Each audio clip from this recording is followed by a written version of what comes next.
가족은 흔히 가깝고도 먼 사이라고 합니다. 서로 정말 사랑하고 함께 많은 시간을 보내면서도 정작 자신의 마음속 이야기를 털어놓긴 어렵죠. 특히 직장 동료와 친구들 사이에서의 자신의 모습을 가족에게 보여준다는 건 시간이 지날수록 쉽지 않습니다.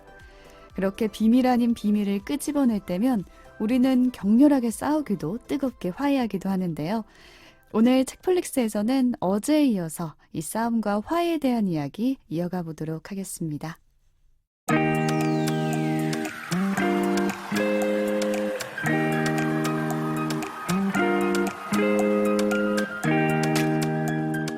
안녕하세요, 책디입니다. 오늘도 오지 덕PD 나와 계세요. 안녕하세요. 안녕하세요. 명절에도 오지랖 넓은 오지입니다. 네. 안녕하세요. 이것저것 덕질하는 덕PD입니다. 저희가 지금 추석 덕질을 하고 있는데 추석 덕질. 네. 덕질인가? 세상에 어떻게 추석까지 덕질할까?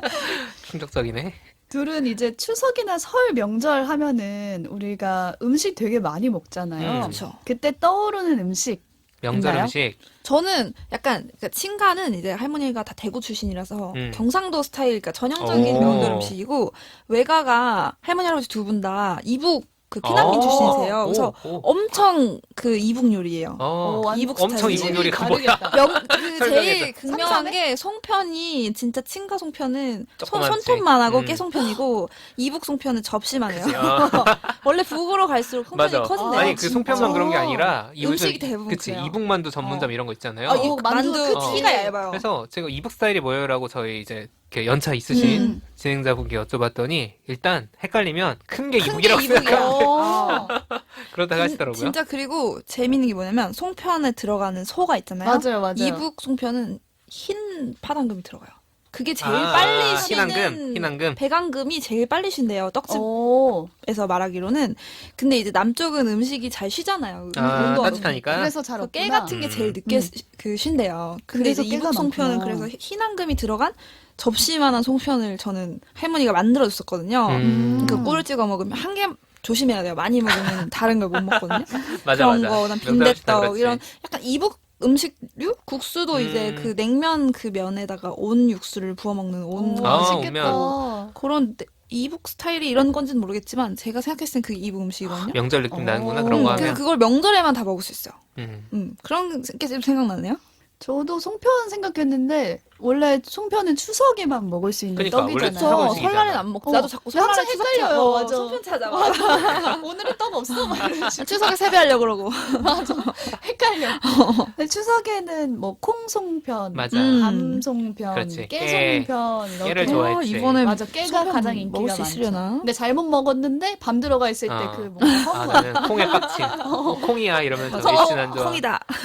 저는 어렸을 때 그 제가 손재주가 없어서 송편 빚으면 항상 원래 송편 빚으면 항상 구박을 받았거든요. 쿠사리.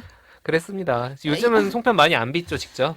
송편 예쁘게 만들면 맛있어가지고. 애가 예쁘다 그랬는데 뭐 뭐, 마음껏 맘 놓고 의미가 빚으세요. 없습니다. 덕분님 맘 놓고 빚으세요. 예쁜 거 사 먹으면 맛있으니까. 아 송편 좋네요. 네. 배고파서 약간 먹는 먹는 얘기. 얘기 배고파서. 해봤고 어제에 이어서 잘 싸우고 잘 화해하는 법이 담긴 작품들 추천해 보겠는데 오지가 준비했죠. 네, 저도 제가 먼저 한번 소개를 해보겠습니다. 네. 또 타령을 할 뻔했네요. 그 제가 생각했을 때 이제 그 싸움에 대한 이야기를 생각하면 네. 제일 먼저 떠오르는 거는 이제 명절이면 특히 부부 싸움 많이 한다고. 이혼율 30% 올라간다잖아. 저번에 통계도 말씀해 주셨죠. 제가 그때도 말했지만 명절이 죄라기보다는 부부가 평소에 잘 해소되지 않았던 그 소통의 오해나 이런 구멍들이 명절을 통해서 이렇게 대학살의 신으로 터져 나오는 것 같습니다. 그래서 그런 어떤 그 과정을 되게 면밀하게 따라간 영화 한 편 소개해 드릴게요.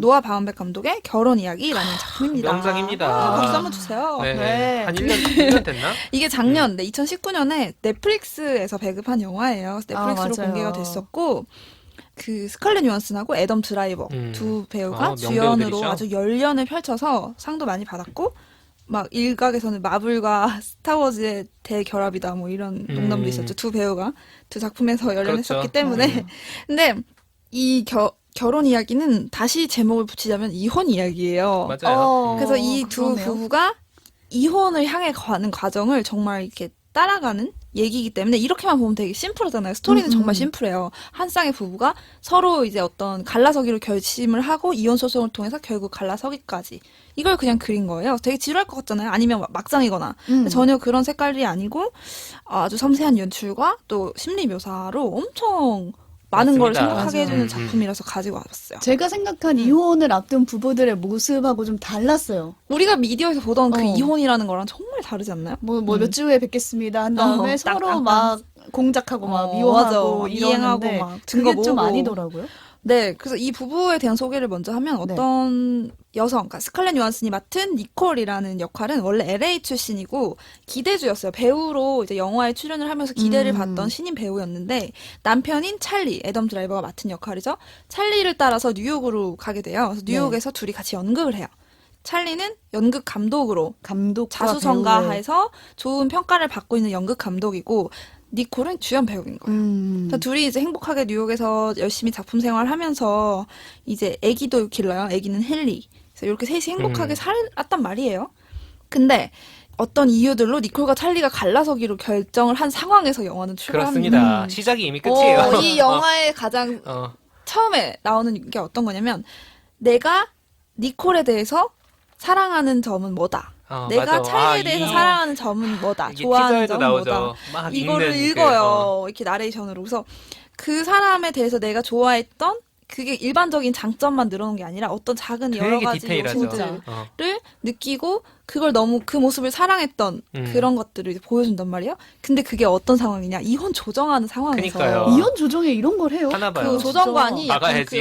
그 자기 스타일이래요. 그런 처음 시점에서 네가 사랑했던 그 모습을 기억해봐라 아, 라면서 이걸 그래. 하는데 이건 되게 상징적으로 시작하는 거죠. 서로 분명히 디테일한 그냥 부부의 모습을 딱 보여주는 게 아니라 서로 이렇게 모든 면들을 사랑했던 부부가 갈라서기를 결정하고 니콜은 LA에서 어떤 TV 역할 그 출연 역할을 롤을 받게 되면서 아이를 데리고 LA로 돌아갑니다. 그래서 LA에는 이 니콜의 그 가족들이 다 살고 그쵸. 있고 자기 친정이 있는 커리어도 거죠. LA에서 이어가고 싶은 마음이 있는 거예요. 그럼에도 뉴욕에 계속 살았던 거죠. 그쵸. 남편은. 남편 찰리를 위해서 다른 어떤 LA의 그런 제안들을 다 거절하고 계속해서 연극판에 있었던 건데, 찰리 입장에서는 나는 뉴욕에서 계속 연극을 하고 이 연극이 점점 잘 되고 있으니까 LA로 갈 수가 없는데, LA로 가버리니까 특히 아들 헨리를 보려면 LA로 계속 가야 돼서 너무 싫은 거예요. 그리고 둘이 이제 처음에는 그냥 잘 합의해서 그냥 이혼을 하기로 했었는데 어떤 계기들로 니콜이 변호사를 선임하게 돼요. 그래서 이 변호사를 통해서 이혼 소송에 돌입하게 됩니다. 이제 본격적인 싸움인가요? 이제 점점 이 변호사 남편 이게 이 찰리도 변호사를 또 선임하게 되면서 이 처음에는 약간 서로 그냥 안 맞으니까 조용히 헤어지자로 시작했던 게 정말 진흙탕 개싸움으로 번져갑니다. 그렇습니다. 근데 약간 어떠세요? 저는 이거 보면서 단순히 이게 그냥 멀쩡한 사람들도 변호사 끼면 저렇게 개싸움 된다. 그렇게 보일 이런 수가 소송이나 있어요. 변호사를 디스하는 것처럼 보이기도 해요. 근데 전 단순히 그런 영화는 아니었다고 보고 단순히 사랑과 전쟁의 이야기는 아니었던 것 같아요. 그게 이제 그런 해석이 많죠. 그러니까 니콜이 변호사를 처음으로 선임했기 때문에 그 마치 이 파국의 시작이 니콜이었던 거 니콜이었다. 아니냐. 막 라는 해석을 하는 분들도 있었는데 그보다는 결국에는 이 사람들이 가지고 있던 앞에 뒤에서 아마도 얘기했지만 내면의 갈등이 있었는데 그거를 꺼내놓으려면 이 과정을 거쳤어야 되는 거예요. 그치. 이게 꼭 필요했던 것 같아요, 어. 니콜한테. 저도 그렇게 생각되는 게 단순히 이 소송에서 더 유리해지기 위해 니콜이 변호사를 찾은 것보다는 내 입장에서 이 이혼을 왜 해야만 했는지를 그렇죠. 처음으로 제대로 얘기할 기회가 없었거든요. 그게 이제 변호사를 만나고부터 시작이 되고 찰리는 그거에 너무 상처를 받는 거예요. 이걸 어떻게 이렇게 이 이렇게 파국으로 아니, 만든 거에 어떻게 대해서 변호사를 찾아갈 수 있어? 그러면서 변호사가 끼면 어쨌든 이게 서류상 법적인 절차, 그다음에 법원 이런 것들이 막 등장을 하면서 서로 재산에 대한 얘기까지 더러운 얘기들 많이 하게 되지만 더럽다기보단 전 필요한 얘기들이긴 하다고 그런 봐요. 이야기 근데 없이 진짜- 어떻게 근데 이혼을 진짜 해. 힘들긴 해 보기.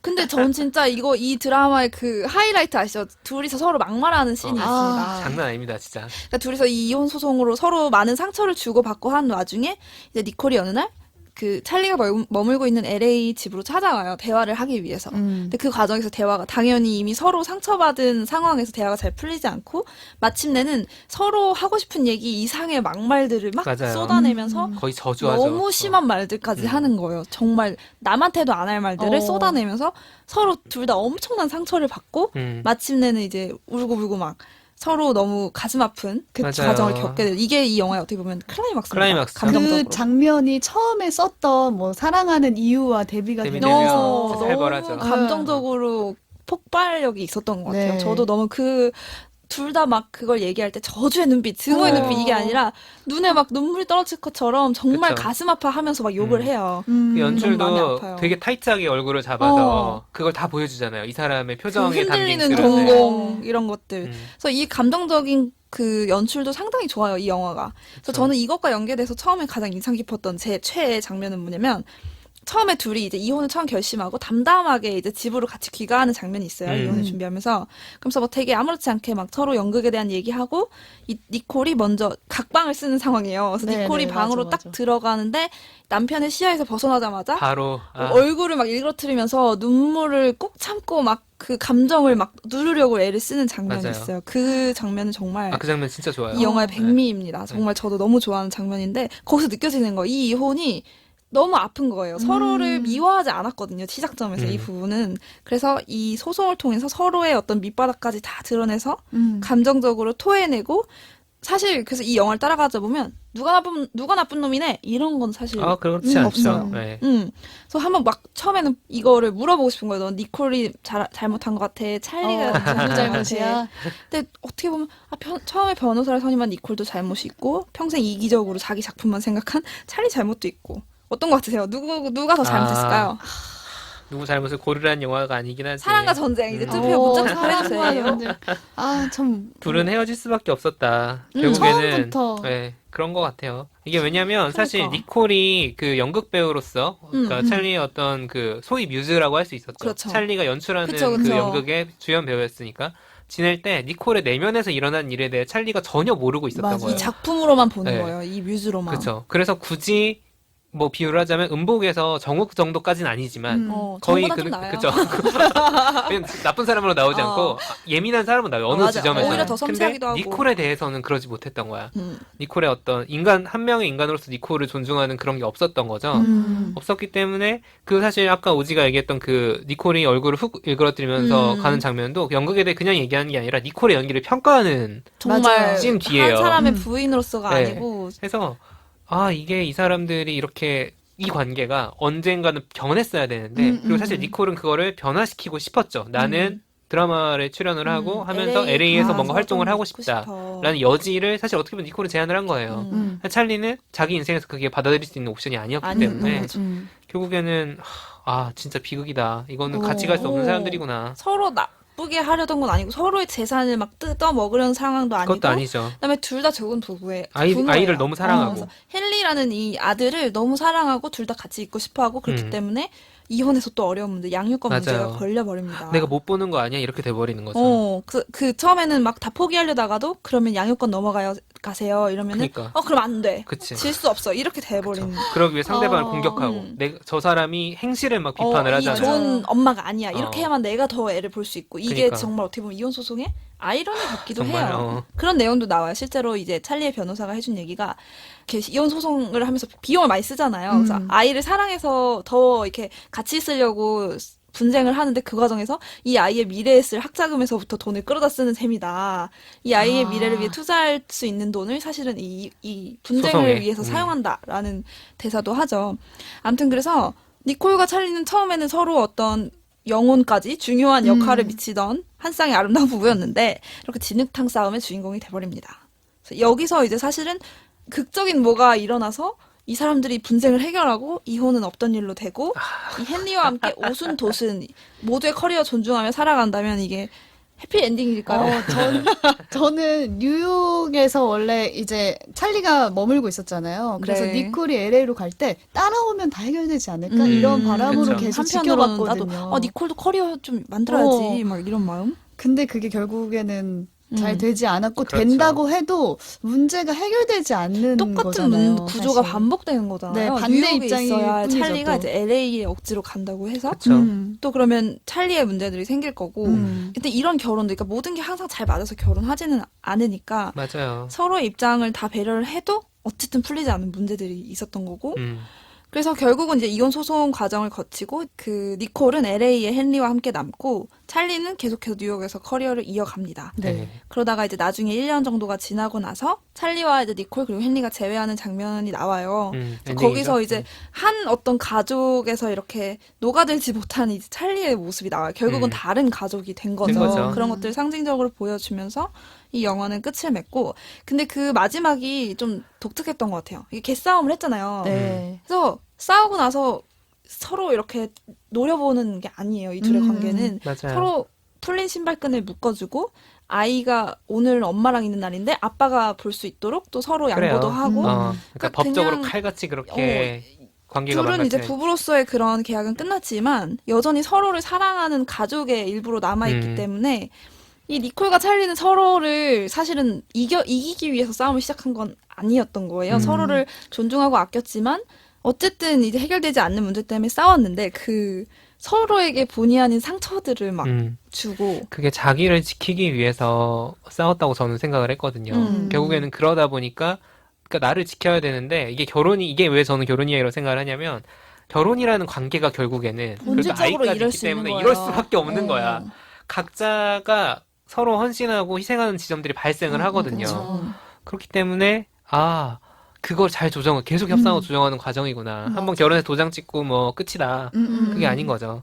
양보할 수 있는 것만 양보하면 쉽죠. 근데 그쵸. 양보할 수 없는 거를 양보해 나가는 과정이 또 그니까. 결혼이고. 그래서 저는 좀 싸울 때 그런 경험들이 있을 것 같은 거예요. 약간 마음에 없는 소리를 해서 괜히 후회해본 적. 예를 들면 저 같은 경우는 싸우다 보면 자꾸 빈정거리거든요. 비꼬는 말을 해요. 무서운데 이 친구? 싸우면 안 하다 되겠다. 보면은 잘 좀 구분해요. 빈정인지 서로 아닌지. 감정적으로 얘기를 하다 보니까 막 비꼬는 말을 한다거나 그러면 되게 말하는 나도 상처를 받는 거예요. 내가 맞아. 말하면 이거 상처받아. 본의 아니게 내가 그러니까. 주로 가까운 사람들과 싸우잖아요. 네. 그러니까 내가 소중한 사람인데 나한테 상처를 내가 막 내고 있네? 이런 생각이 들 때가 저는 있더라고요.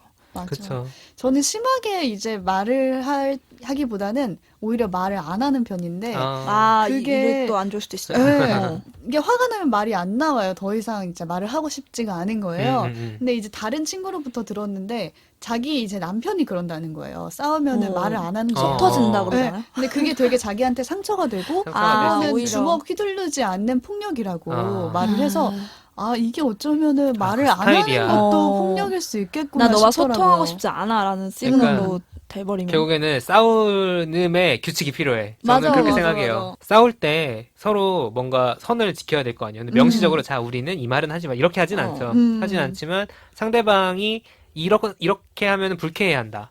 예를 들어서 스타일이 다르면 책기처럼 조용히 있는 게 필요하고 공간 분리가 필요한 사람이 있고 머리 식힐 얘기를 시간. 해야 되는 사람이 있잖아요. 근데 그러면 나는 예를 들어 얘기를 해야 되는 사람인데 상대방 공간 분리가 필요해. 그러면 막 약속을 해야죠. 상대방이 집에 들어간다고 뭐 어디 방에 그냥 처박힌다고 빡쳐할 게 아니라 그러면은 나는 이런 상황인데 시키면 나와서 뭘 하자라든가 뭐 그런 식으로 좀 조율이 필요한 것 같아요. 맞아요. 어쨌든지 간에 둘이서 그냥 선 긋고 야 이제 잘 가. 이럴 수 없잖아. 가버려 그냥 안 봐. 이럴 수 없으니까. 가족도 그런 거 아닐까? 왜냐면 그쵸. 가족은 오늘 보고 내일 안 보는 손댈 수가 사이가 없어. 아니야. 영원히 그냥 가족이잖아. 그래서 그러니까. 완전 싸우고 나서 갑자기 TV보다 웃잖아요. 맞아. 갑자기 엄마 오늘 메뉴 뭐야? 이러면서. 그렇습니다. 근데 그런 식으로 해결하는 것보다는 조금 더 깊은 대화가 필요하다. 아까 저번 시간에 얘기한 것처럼 물어볼 게 있으면 어색함을 참고라도 물어볼 수 있는 용기를 내주는 게 저는 맞아요. 제일 좋은 해결인 것 같아요. 왜냐면 어색함은 희생하는 거. 내 희생은 어색함을 참는 거다. 그쵸. 하지만 이걸 물어봄으로써 이 관계를 다시 정상화하겠다. 맞아요. 제가 말을 안 하는 타입이잖아요. 근데 매번 싸울 때마다 말을 안 하니까 남편한테 싸움이 끝나고 나서 이런 말을 한 적이 있는데 나한테 물어봐줘서 고맙다 그랬거든요. 먼저 물어보는 쪽이 네. 용기를 또 내는 거니까. 계속 이제 3번이고 4번이고 물어봐 주는 거예요. 근데 거기에 대해서 2번까지는 이제 대답할 용의가 없어요. 이래. 근데 이제 계속 물어보면 거기에 대해서 생각을 하게 되고 이제 말문이 트이면은 풀리는 건데 이제 그 묻는 과정이 생략되면은 이제 각자만의 시간으로 가는 거죠. 오해가 야, 생기죠. 그거 쉽지 않다 확실히. 용기를 내야 어. 되는 거예요, 누군가. 진짜 힘들긴 하다. 왜냐면은 3번 물어보면은 화내는 사람도 있을 수 있거든. 갑자기 냅둬라고! 그건 좀. 좀 네, 내버려. 아무튼 각자 그런 각자만의, 규칙을 네. 알아야 서로를 된다. 사랑함으로써도 싸울 수 있다라는 거를 그쵸. 좀 생생하게 느낄 수 네. 있는 작품이었습니다. 책플릭스에서는 청취자 여러분들을 위해 커피 쿠폰과 책 선물을 준비하고 있습니다. 팟캐스트와 팟빵, 오디오 클립 게시판, 또는 flix.pod@gmail.com으로 방송 후기나 사연 보내주시고요. 트위터와 인스타그램에서 책플릭스 계정을 팔로우하시면 방송 업데이트 소식과 다양한 이벤트도 확인하실 수 있습니다. 많은 참견 부탁드립니다.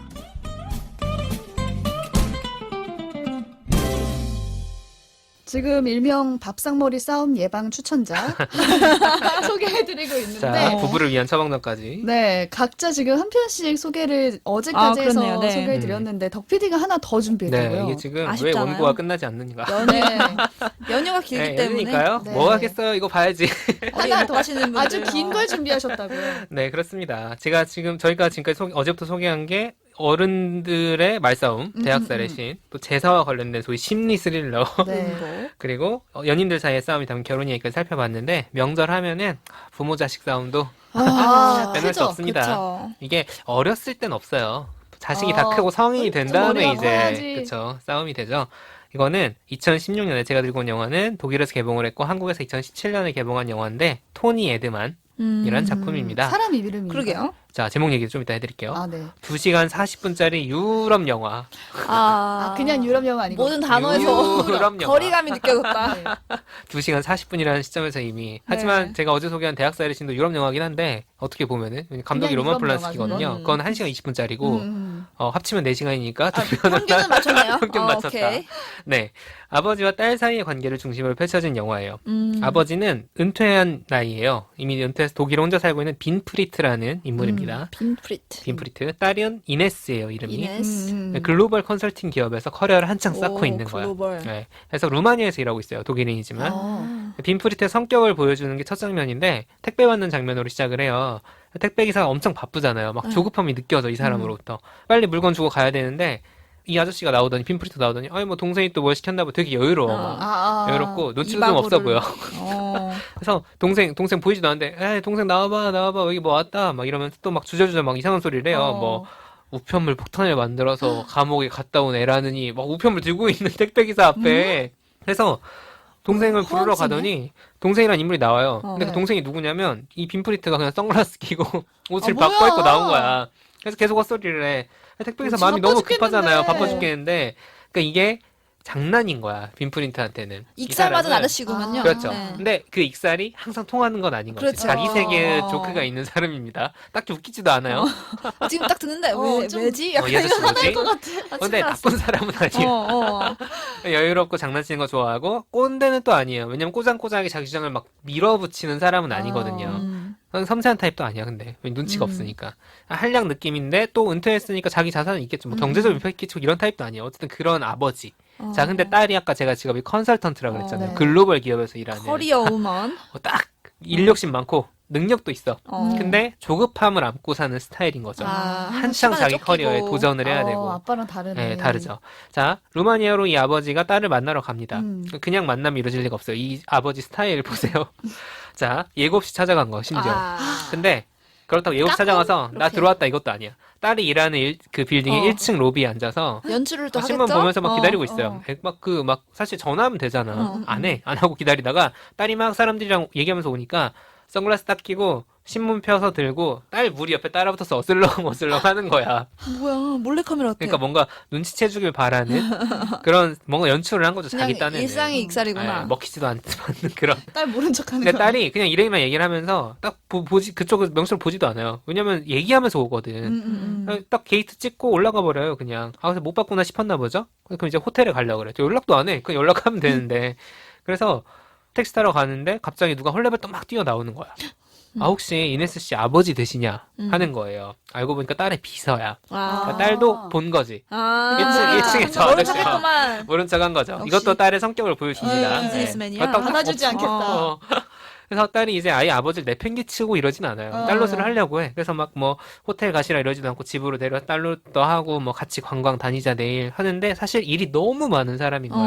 너무 많고 이게 항상 미리 약속하고 온 것도 아니고. 그쵸. 컨설턴트가 하는 일이 제가 컨설팅 기업에 있었다 보니까 자기 스케줄을 짤 수가 없어요. 클라이언트 고객과의 맞추는 거죠. 항상 그거에 맞춰서 돌아가거든요. 꼭 업무가 아니어도 고객의 비위를 맞추기 위해 해야 되는 여러 가지 그런 것들이 있고 아무튼 일이 많으니까 아버지 데리고 다닐 시간이 없죠. 자기가 미리 빼놓은 게 아니니까. 그래서 딸이 이렇게 계속 그 일에 쫓기면서 하는 걸 옆에서 보잖아 그냥. 보는 아빠가 물어봐요. 행복하냐? 대답을 하죠. 뭐 행복이 너무 거창한 말인데 무슨 뜻이냐? 아, 너도 인생을 좀 즐기냐는 거지. 그러니까 인생을 즐긴다는 게 뭐냐? 이거 약간 김영민 교수님 생각나지 않습니까? 추석이란 무엇인가? 행복이란 무엇인가? 영화 보러 가는 거나 뭐 그런 거 얘기하는 거냐? 아니 그게 아니라 그냥 재밌게 살고 있냐? 그런 게 궁금한 거다 하는데 딸이 또 시니컬하게 재미, 뭐 행복, 인생 이런 거 다 거창한 말인데 대체 인생에서 뭐가 중요한 거냐? 그러니까 한마디도 안 지는 거야 서로. 안 지네. 안 지는데, 딸이 똘똘하네. 근데 아빠가 또 이렇게 얘기 들으니까 말문을 좀 잃은 거지. 왜냐면 자기가 얘기하고 싶은 건 그냥 그렇게 얘기를 해요. 너가 어떻게 지내는지 그냥 궁금하다. 왜냐면 평소에 이제 자주 보지 못하니까. 딸은 또 뭔가 평소에 둘의 관계가 꼬여 있었나 봐. 그걸 막 다 보여주진 않는데 아니, 어차피 답장 넣는데 뭘 물어보시냐 약간 이런 식으로 하면서 이게 삐그덕 됩니다. 그러니까 딸 입장에서는 자기 삶이 아버지에게 잘 받아들이지 않을 거라는 걸 이미 알고 있는 거죠. 아버지 입장에서는 자기가 보기에 딸이 너무 불행해 보이는 거야. 너무 힘들게 일하거든요. 그래서 솔직히 둘 다 이해는 돼요. 저는 보면서. 아무튼 둘이 좀 같이 있으려고 하는데 당연히 잘 못 지냅니다. 이러다가 뭐 사건이 하나 터져서 싸우고 아빠가 이제 잘 있어라 하고 가요. 가는데 이제 여기서부터 이제 그 두 번째 영화고 토니 에드만이라는 인물이 드디어 등장을 합니다. 등장을 이제 하는데 등장하나요? 이제 등장을 해요. 뭐라? 자, 딸이 이제 아버지 갔어. 음. 가고 이제 친구들 만나서 스트레스 풀어야 될 거 아니에요, 여기도. 비슷한 업종에서 일하는 사람들인 것 같아요. 보면 막 만나서 뭐 식당에서 뭐 기다리고 있는데 막 아빠 뒷담화도 좀 하고 이러지 않겠어요? 근데 막 엄청 나쁘게 하는 건 아니지만 아, 우리 아버지가 뭐 이랬어. 뭐 이런 느낌이죠. 근데 갑자기 뒤에서 누가 뭔가 백발에 약간 머리가 치렁치렁한 사람이 우리 숙녀분들에게 술을 좀 드려도 될까요? 뭐 이러면서 뭐지? 싹 등장을 해요. 토니야 그게? 그게 토니 에드만인데 마법사요? 또 이번에도 분장한 거 아니야? 이 사람이 누구냐면 분장한 아빠인 거야. 추리왕호지. 나 오늘 턱이 너무 좋네. 자, 깜짝이야. 자, 딸은 마린못이죠. 그렇죠. 마린못이지. 왜냐면 그렇다고 바로 갑자기. 아빠 여기서 뭐 하세요 할 수도 없고. 가셨는데 분명히 근데 다른 친구들은 또 모르는 사람이니까 그냥 아, 누구세요라고 그냥 물어봐요. 아저씨가 갑자기 그래서 아버지가 자기를 토니 에드만이라고 소개를 합니다. 이름을 이름을 지어놨어. 이름을 지어가지고 가명으로 나온 거죠. 그러면서 뭐 하시는 인물이세요 하니까 아 저는 사업도 하고 컨설턴트도 하고 아무 말 하는 거야. 아무 약간 말. 상황극 과몰입이야 아버지. 맞아. 인생 코치다 막 이런 있지도 인생 코치가 뭐야? 이런 멘토. 직업을 해요. 이런 얘기를 해요. 그러면서 내가 막 유명인의 인생을 코치를 해주고 있다 하면서 허풍을 막 다 떨고 거짓말. 네, 그런 식으로 하는 거죠. 그러니까 다 장난이에요, 이 아저씨한테는 어떻게 보면. 근데 이 첫 만남 이후에 또 같이 가지도 않아요. 왜냐면 거기서 막 아빠 왜 이래서 이렇게 만날 수 있는 시간도 없고 하니까. 토니 에드만이 이 이네스의 인생 곳곳에 나타납니다.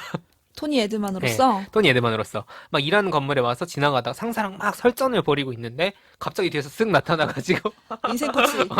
인생 나는 토니 에드만이요 막 소개하기도 하고 뭔가 상류층 인사들이 모이는 파티 같은 데 갔는데 딸이 갔는데 조마조마해. 그래서 어떤 파티 자리에 갔는데 막 거기도 있는 거야. 있는데 뭐야 어떻게 왔어? 변죽 좋아. 나는 독일 대사요. 어머. 이러면서 막 다녀요. 딸은 근데 또 처음에 기가 막히잖아요. 네. 왜 이러는 거야? 하는데 나중에는 장단을 맞춰줍니다. 또 여기에. 그래서 막 파티 자리에서 만나서 아 이분은 토니 에드만 씨예요. 인생 코치라고 계시죠? 막 이러면서 막 난장판이 되는 걸로 흘러갑니다. 그러니까 여기서 이제 어떤 이야기들이 보여지냐면 이 토니 에드만이라는 사람에게 그러니까 일종의 가면을 쓴 아빠잖아요. 부캐. 사람에게 부캐죠. 자기의 삶을 날 것으로 보여주는 거예요. 이네스가 드디어. 아빠와 딸로서 만난 게 아니라. 그렇죠. 아빠에게 보여준 그런 게 아니라 예를 들어서 막 되게 뭐 이게 스트레스가 심한 직업이에요. 컨설턴트가. 그러다 보니까 되게 더티하게 노는 거예요. 막 술집 가서 막 그런 분데 그냥 토니 에드만 씨 왔어요 하면서 친구들이랑 같이 이렇게 하면서 그대로 보여주고 친구들이랑 막 마약하고 이런 장면에 데려가서 보여주기도 하고 그러니까 원래 딸이었으면 절대 보여주지 않았을 것 같은 그런 자기 삶을 그대로 보여줍니다. 그러면서 자기가 일하는 현장에도 같이 막 데려가고 이래요. 그러니까 묘하게 딸 노릇과 이 상황극에 맞춰주는 걸 같이 하는 거예요. 왜 저러지? 그 명시적인 이유는 안 나와요. 그 마음이 궁금해요. 다 그쵸. 보여주는 게. 그 와중에 자기가 하는 일은 또 안 풀리고 여러모로 스트레스가 계속 발생을 합니다. 그걸 이제 가상의 인물 토니 에드만으로서 딸을 쏜 아버지는 어떤 생각을 할까 되게 좀 안쓰러운 것 안쓰럽겠죠. 같아요. 예, 원래 이 아저씨 성격도 사실 그렇고 여유로운 입장이니까 부모 입장에서 내가 막 이렇게 상황까지 해가지고 딸을 쫓아다녔어. 쫓아다녔는데 애가 너무 안쓰러워 힘들어 보여. 그랬을 때 어떻게 이 딸을 위로할 수 있을까 잘 생각이 안 나죠. 위로. 글쎄 들여다보고 싶은 제가 맨날 얘기하잖아요. 이렇게 들여다보고 싶다고 다른 사람의 삶을. 그러니까 부모님 입장에서 절대 볼 수 없는 자녀의 삶의 본 거지. 모습을 처음으로 이렇게 심지어 훔쳐본 것도 아니고 대놓고 같이 대놓고 본 진짜. 거잖아요. 그것까지는 뭔가 흥미로울 수 있을 것 같은데 위로의 영역까지 그러니까 내가 뭔가 여기서 할 수 있을까? 라는 생각이 들죠. 아빠로서의 위로가 아니라 뭔가 사회인으로서 그러게. 위로를 해줘야 되나? 되게 걱정이 되죠. 근데 이제 이 아저씨의 성격을 생각을 해보세요. 가만히 있을 사람은 아닙니다. 익살맞게 뭔가 할 것 같아. 이벤트를. 뭔가 할 것 불안해요. 같죠. 네, 불안하죠. 무슨 짓을 저지를까? 조마조마해. 사실 저는 이 영화에 조금 몰입이 되는 게 제가 컨설팅을 했었고 지금 음. 아침 시사 방송을 하잖아요. 그러니까 극악의 스트레스가 있는 직업분들이에요, 실제로. 음. 그래서 부모님이 저를 항상 안쓰러워요. 전화 통화하고 이러면은 전주 자주 가지도 못하니까 그런 것도 있지만 보셔야 되는데. 또 내 일상이 왜 다 보여주고 싶지도 않아. 내가 무슨 짓을 하는 보통 무슨 그쵸, 일을 자식들은 하는지는. 안 보여주고 싶어. 또 내 일상이 피곤하니까 아이 뭐 또 막 가식처럼 웃지도 못하는 거야. 뭐 음. 네네 힘들죠 이러면서 가고 그 부모님이 사실 이걸 어떻게 해결해 줄 수는 없잖아요. 제가 맞아요. 그냥 감당해야 될 몫이고. 그래서 근데 이 토니 에드만은 과연 어떤 식으로 접근을 하는가 이게 되게 궁금하더라고요. 그래서 어떻게 하냐면 딸과 함께 어떤 모임에 갑니다. 토니 에드만으로서 자기도 뭔가 활동을 막 하고 다니고 있어. 가는데 뜬금없이 우리가 노래를 부르겠다. 여러분들을 위해서 해요. 되게 딸 입장에서 당황스럽지. 잠깐만 와봐 해서 갔는데 노래 부르래 갑자기. 그리고 막무가내로 피아노를 치기 시작을 해요. 그 피아노로 치는 노래가 뭐냐면 Greatest Love of All이에요.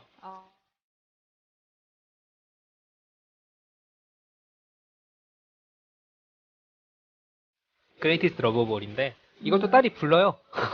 시킨다고 또 해. 시킨다고 하는데 아주 열창을 해 또. 네. 신나게 그냥 네. 부르는 김에 아주 그냥 부르는 김에 아주 원래 열심히 열창을 해요. 근데 이 노래 성공한 가사가 커리어만. 클라이막스가 어떻게 되냐면은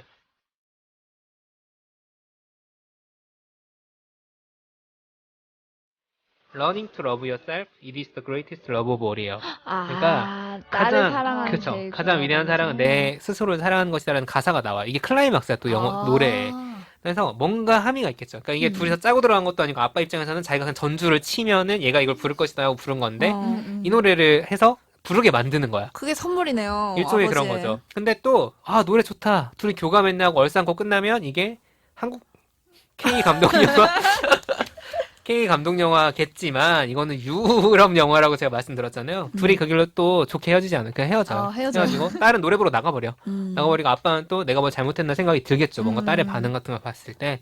다만 이 장면이 딸 이네스에게 뭔가 남긴 게 있습니다. 그 남은 걸 풀어내는 방식이 여기까지만 말씀드릴게요. 누드 파티야. 자, 되게 이상하죠? 갑자기 누드 파티? 그래서 제가 영화에서 한번 보시면 좋겠어서 갑자기 말을 낚시만 드리는 거예요. 낚시를 좀 드리면 영화에서 확인해 보셨으면 좋겠어요. 이 누드 파티에 그리고 아버지는 어떤 방식으로 나타날 것인가. 또 나타나요? 헤어졌다며. 누드 상황에서 정말 그건 정말 자, 뭔가 둘 사이의 교감이 어떻게 생길 것인가. 이거 유럽 영화 같이 이런 풀어냅니다. 식으로 낚시를 하는 방송이었나요, 우리가? 네, 이거는 누드 한번 파티. 확인해 보셨으면 좋겠어요. 네. 그래서 좀 지루할 수 있어요. 2시간 40분이니까. 아니 누드 파티 안 지루할 것 같아. 누드 파티까지 가는데 좀 힘들 수도 그럴 있어. 수 있어. 앞에가 되게 제가 짧게 설명드린 거예요. 어떻게 보면. 두 사람의 근데 이 미묘한 감정과 그 어긋나는 느낌에 몰입해서 보신다면 충분히 즐기실 수 있는 영화고 제가 엄청 단순화시켜 설명을 했는데 이게 엄청나게 많은 사회적 담론이 교차한 영화예요. 그래서 비평가들이 되게 좋은 평가를 한 영화고 왜냐하면 여기에 유럽 사회의 어떤 변화 세대 간의 갈등 이게 왜 하필 루마니아인지도 되게 중요하거든요. EU 가입이 어쩌고저쩌고 막 이런 그런 시대적 배경 딸이 직장에서 겪는 성차별 문제 그리고 영화적인 상징도 되게 많아요. 이 영화에서 죽음을 다루는 방식이라거나 볼 게 되게 많네. 그래서 겹겹이 정말 쌓여있는 텍스트거든요. 그래서 오늘 한 얘기는 정말 단면만 떠서 제가 서사 중심으로 설명을 드린 거고 이 영화가 훌륭한 이유에 대해서는 비평가들의 리뷰를 꼭 한번 읽어보셨으면 좋겠어요. 김혜리 기자도 그래요. 필름클럽에서 한번 다루신 적이 있어요. 팟캐스트 들으신 분들이라면 확인해보시면 좋겠고 아무튼 오늘 제가 이 영화 소개한 이유는 짐작이 되실 겁니다. 부모 자식 싸움 그쵸? 부모 마음과 자식 마음이 다를 수밖에 없고 세대가 다르고. 그쵸? 부모의 무엇보다 그 마음이 다른 이유는 부모의 경험과 자식의 경험이 다르기 다 때문이에요. 이해할 수 사실. 없죠. 그래서 저는 사실 이 영화에 철저히 자식의 입장에 동의시하지만 이 영화를 보면서 사실 부모님 마음을 좀 생각해보게 됐어요. 그러면 꼭 그러니까 얘 이런 게 아니라 저런 입장, 저런 마음이 있겠구나. 그런 기회가 될 수 있어요. 저는 그게 부모님 입장이든 자식 입장이든 다 가능할 것 같거든요. 그래서 좀 여유 있으실 때, 시간적 여유가 추석에 있으실 딱 때 보면 좋을 것 같은데요? 네, 한 번쯤 보시면 좋을 것 같아요. 가족끼리 봐도 괜찮은가요? 안 좋습니다. 저는 왜냐면 누드 한쪽에 파티 몰입할 때문에? 거기 때문에 그리고 이게 유럽 영화라 원래 성경 호출이 다 나와. 근데 이제 왓챠에서는 가려놨더라고요 그거를. 묘하게 그것도 신기하더라고. 좀 아쉽네. 근데 막 그렇게 에로틱한 장면은 하나도 없어. 그래요? 네, 하나도 없어 아쉽네. 하나도. 네. 각자 명절에 집에서 네, 각자 그거 가지고 보세요.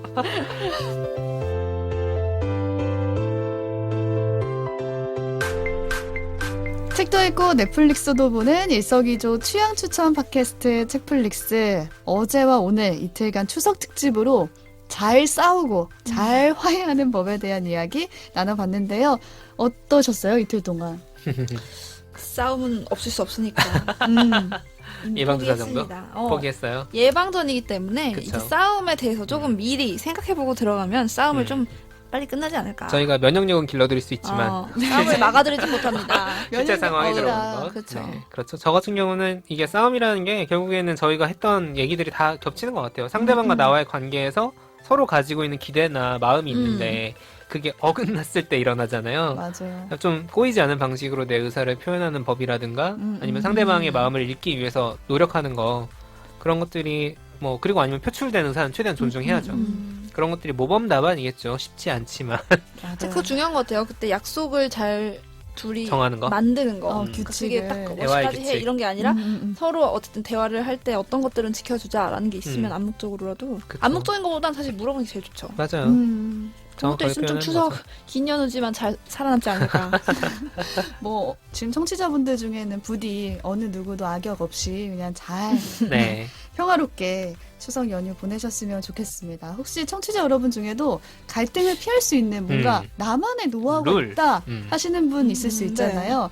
혹은 또 한바탕 싸우고 나서라도 이걸 하면은 괜찮다. 해결되더라 하는 필살기가 화해 꿀팁. 예, 있다 하시는 분들은 댓글로 나눠주시면 좋겠고요. 추천작도 있으시다면 적어주십시오. 되게 많은 걸 시키는 몇 가지 숫자가 세 가지 많은데? 정도인데 숫자가 많네요. 명절 네. 연휴 기니까. 명절이 기니까요. 네네. 안 하셔도 되고요. 부디 평화로운 추석 맞아요. 보내시기를 바라면서 저희는 다음 에피소드로 돌아오겠습니다. 고맙습니다. 감사합니다.